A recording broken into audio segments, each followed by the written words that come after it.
Hello, ഞാൻ ആദിദേവ്. ഈ സ്ത്രീകൾക്കാണ് പുരുഷന്മാരെക്കാൾ സൗന്ദര്യം കൂടുതലെന്ന് വിശ്വസിച്ചൊരു കാലം ഉണ്ടായിരുന്നു. അപ്പോഴാണ് കണ്ണാടി കണ്ടുപിടിച്ചതും പുരുഷന്മാർക്കാണ് സ്ത്രീകളെക്കാൾ സൗന്ദര്യം കൂടുതലെന്ന് എല്ലാവരും അംഗീകരിച്ചത്. അന്ന് തൊട്ട് ഈ സ്ത്രീകള് പുരുഷന്മാരെ മേക്കപ്പിലൂടെ തോൽപ്പിക്കാൻ വേണ്ടിയുള്ള ഓട്ടത്തിലാണ്. അവർക്കറിയത്തില്ലല്ലോ ഇത് ഒരിക്കലും അവസാനിക്കാത്ത ഓട്ടമാണെന്ന്. സബറോങ്കി സിന്ദഗി ജോ കബി നഹി കദം ഹോ ജാതി ഹെ. ഞാൻ ഇന്നിവിടെ പറയാൻ പോകുന്നത് നമ്മൾ ആണുങ്ങള് പെണ്ണുങ്ങളെക്കാൾ എത്ര നിഷ്കളങ്കരാണ് എന്നതിനെ കുറിച്ചാണ്. നമ്മൾ ആണുങ്ങളാണ് പ്രണയത്തിന് തറയിട്ട് ചുമര് കെട്ടി വാർക്കുന്നത്, പക്ഷെ തേക്കുന്നതാ പെണ്ണുങ്ങള്. നമ്മളിപ്പോ ഒരു അമ്പലത്തിൽ പോയി, അവിടെ നമ്മൾ എവിടെ നോക്കിയാലും ഈ പെണ്ണുങ്ങളുടെ പേര് മാത്രമേ കാണാൻ പറ്റത്തുള്ളൂ. ഉദാഹരണത്തിന് അർച്ചന, പൂജ, ആരതി, പുഷ്പ പ്ലസ് അഞ്ജലി, പുഷ്പാഞ്ജലി. ഇനി നമ്മുടെ ആണുങ്ങളുടെ പേരിലാണെങ്കിലോ ഒരൊറ്റൊരു സാധനം മാത്രം, അത് മണിയാ. അത് വരുന്നവരും പോകുന്നവരും വെറുതെ ഇങ്ങനെ ആട്ടിയിട്ട് പോകും. ഈ സ്ത്രീകൾക്ക് ചെസ് കളിക്കാൻ അറിയില്ല, കാരണം അവർക്ക് ബുദ്ധിയില്ല.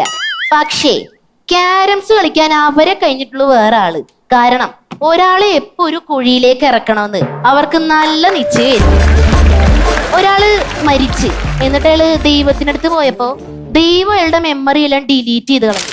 എന്നിട്ടൊരു സാമ്പിളിന് വേണ്ടി അയാളത് ചോദിച്ചു, തനിക്ക് എന്തെങ്കിലും ഓർമ്മയുണ്ടോന്ന്. അപ്പോ അയാളുടെ ഭാര്യയുടെ പേര് പറഞ്ഞു. അപ്പൊ ദൈവം പറയാ, സിസ്റ്റം മൊത്തം ഡിലീറ്റ് ആയിട്ടും വൈറസ് ഡിലീറ്റ് ആയില്ലേ.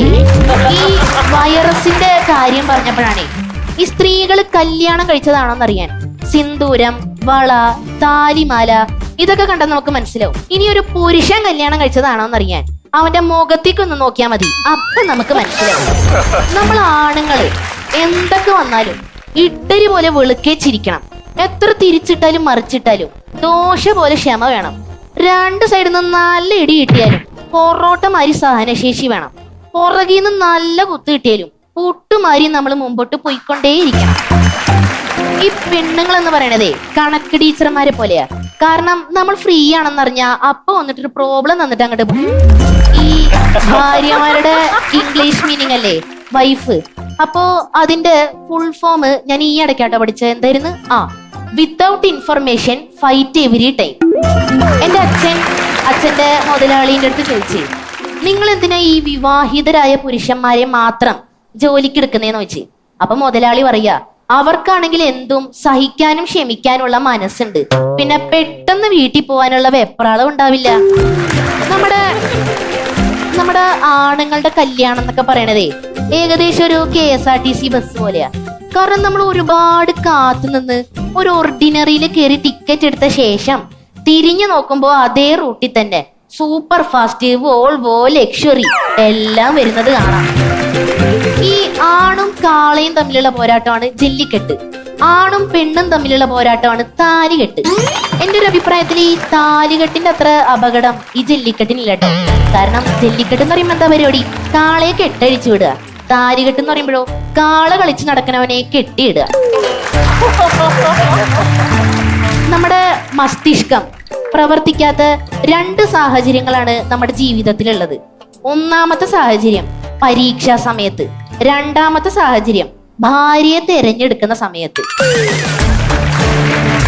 ഭർത്താവ്, കണവൻ, അദ്ദേഹം, ഇദ്ദേഹം, പിള്ളേരുടെ അച്ഛൻ, അങ്ങേരി, ഇങ്ങേരി, ഇക്ക, അച്ചായൻ, അണ്ണൻ, പുള്ളിക്കാരൻ, കാലമാടൻ, പണ്ടാരക്കാലൻ, ഏട്ടൻ. ഭർത്താക്കന്മാർക്ക് ഇത്രയും വെറൈറ്റി പേരിലൊരു നാട് ഞാൻ എന്റെ ജീവിതത്തിൽ കണ്ടിട്ടില്ല കേട്ടോ. അപ്പോ ഞാൻ പറഞ്ഞില്ലേ ഈ പെണ്ണുങ്ങളെ പറ്റി, ഞാൻ ഇത്രയൊക്കെ പറഞ്ഞാലും ഈ പെണ്ണുങ്ങളുടെ ജീവിതം ഭയങ്കര പേടി നിറഞ്ഞതാട്ടോ രമേശ് ഏട്ടാ. കാരണം അവർക്ക് ഒറ്റയ്ക്കൊരു സ്ഥലത്ത് പോകാൻ പേടി, ഒറ്റയ്ക്കൊരു സ്ഥലത്ത് നിൽക്കാൻ പേടി. ചെറുപ്പത്തിലാണെങ്കിലും മാതാപിതാക്കളെ പേടി, കുറച്ചും കൂടി വളർന്നു കഴിഞ്ഞാൽ ആങ്ങളമാരെ പേടി. പക്ഷെ ഈ പേടിയൊക്കെ കല്യാണം കഴിക്കുന്നതോടുകൂടി മാറട്ടോ. കാരണം ഈ പേടിച്ചതിന്റെ പ്രതികാരം എല്ലാം അവരവരുടെ ഭർത്താക്കന്മാരുടെ മേലിൽ അങ്ങോട്ട് തീർക്കും. ഈ ഇടിയും മിന്നലും വന്ന ഭാര്യയെ കെട്ടിപ്പിടിച്ചാൽ മതിയെന്നാണ് ശാസ്ത്രം പറഞ്ഞിരിക്കണത്. കാരണം ഒരിടിയുടെ മുകളിൽ വേറൊരിടി വന്ന് വീഴില്ലല്ലോ. ഇപ്പോ നമ്മള് ബസ്സിൽ ഇങ്ങനെ പോവാ, നമ്മുടെ അടുത്തൊരു പെണ്ണ് വന്നിരുന്ന്, നമ്മൾ ആണുങ്ങൾ ആരെയും ദേഷ്യപ്പെടുവോ? ഇല്ല. വേണമെങ്കിൽ ഒരു പെണ്ണിനും കൂടി ഇരിക്കാനുള്ള സീറ്റ് നമ്മൾ ഉണ്ടാക്കി കൊടുക്കും. പക്ഷേ ഇതിനി നേരെ തിരിച്ചാണെങ്കിലോ അവിടെ പോലീസുകാരെ കൂമ്പ് കൃഷിക്കായിരിക്കും ഡിമാൻഡ്. ഇപ്പോ ഒരു പെണ്ണ് വന്നിട്ട് നമ്മുടെ അടുത്ത് ഇഷ്ടം പറഞ്ഞ് നമ്മൾ ആരെയും ദേഷ്യപ്പെടുവോ? ഇല്ല. ഇനി ഇത് നേരെ തിരിച്ചാണെങ്കിലോ അവിടെ പെണ്ണുങ്ങളുടെ ചെരുപ്പിനായിരിക്കും ഡിമാൻഡ്. ഇപ്പോ നമ്മള് ഒരു ട്രിപ്പ് ഇങ്ങനെ പോവാം, നമ്മുടെ അടുത്ത് ഒരു പെണ്ണ് വന്നിട്ട് ലിഫ്റ്റ് ചോദിച്ച് നമ്മൾ ആരെയും ദേഷ്യപ്പെടുവോ? ഇല്ല. ഇനി ഇത് നേരെ തിരിച്ചാണെങ്കിലോ, അവിടെ അച്ഛനും അമ്മയ്ക്കും പെങ്ങന്മാർക്കും ആയിരിക്കും ഡിമാൻഡ്. ഈ പെണ്ണുങ്ങളുടെ പ്രണയം എന്ന് പറയണതേ ബ്ലൂടൂത്ത് മാതിരിയാ. കാരണം നമ്മൾ എത്ര കണക്ട് ചെയ്യാൻ ശ്രമിച്ചാലും അത് സെർച്ചിങ് എന്ന് പറഞ്ഞ് ഇങ്ങനെ കറങ്ങിക്കൊണ്ടേയിരിക്കും. പക്ഷെ ആണുങ്ങളുടെ പ്രണയം എന്ന് പറയണത് വൈഫൈ മാതിരിയാ. ഒരു ഒറ്റ വട്ടം സെർച്ച് ചെയ്താൽ മതി, അപ്പൊ തന്നെ കണക്ട് ആവും. ഈ ആണ് പെണ്ണിന് വേണ്ടി താജ്മഹൽ പണിഞ്ഞ്, പക്ഷെ ഈ പെണ്ണ് നമ്മൾ ആണുങ്ങൾക്ക് വേണ്ടി ഒരു കോഴിക്കൂടയിലും പണിഞ്ഞിട്ടുണ്ടാ. ഈ കല്യാണത്തിന് മുമ്പ് ജാതകം നോക്കുന്നൊരു പരിപാടി ഉണ്ട്. എന്റെ ഒരു അഭിപ്രായത്തില് കല്യാണത്തിന് മുമ്പ് രണ്ടു കൂട്ടരുടെയും മൊബൈൽ ഫോൺ നോക്കുന്നതാ നല്ലത്. അപ്പൊ നമുക്ക് മനസ്സിലാവും ആർക്ക് ആരോടാണ് ചേർച്ച എന്ന്. ഈ പൊറോട്ടയും കല്യാണവും ഏകദേശം ഒരേ മാതിരിയാട്ടോ. കാരണം എല്ലാവരും പറയും അത് കഴിക്കരുത്, അത് പ്രശ്നമാണ്. എന്നാലും നമ്മൾ കഴിച്ചു. അതെന്താന്ന് ഇതുവരെയായിട്ടും എനിക്ക് മനസ്സിലായിട്ടില്ല കേട്ടോ. ഈ നമ്മുടെ ദാമ്പത്യ ജീവിതത്തില് ശാന്തിയും സമാധാനവും ലഭിക്കണമെങ്കിൽ 3 മന്ത്രങ്ങള് മാത്രം പഠിച്ചു വെച്ചാൽ മതി. ഏതൊക്കെയാന്നല്ലേ? ഒന്നാമത്തെ മന്ത്രം, നീ നല്ല സുന്ദരിയായിരിക്കുന്നല്ലോ. രണ്ടാമത്തെ മന്ത്രം, ക്ഷീണിക്കാതെ നോക്കണേ ചക്കരെ. മൂന്നാമത്തെ മന്ത്രം, ഇന്ന് കുറച്ച് വെളുത്തിരിക്കണു. ഈ 3 മന്ത്രങ്ങൾ എല്ലാ ദിവസവും 3 തവണ ജപിക്കുക.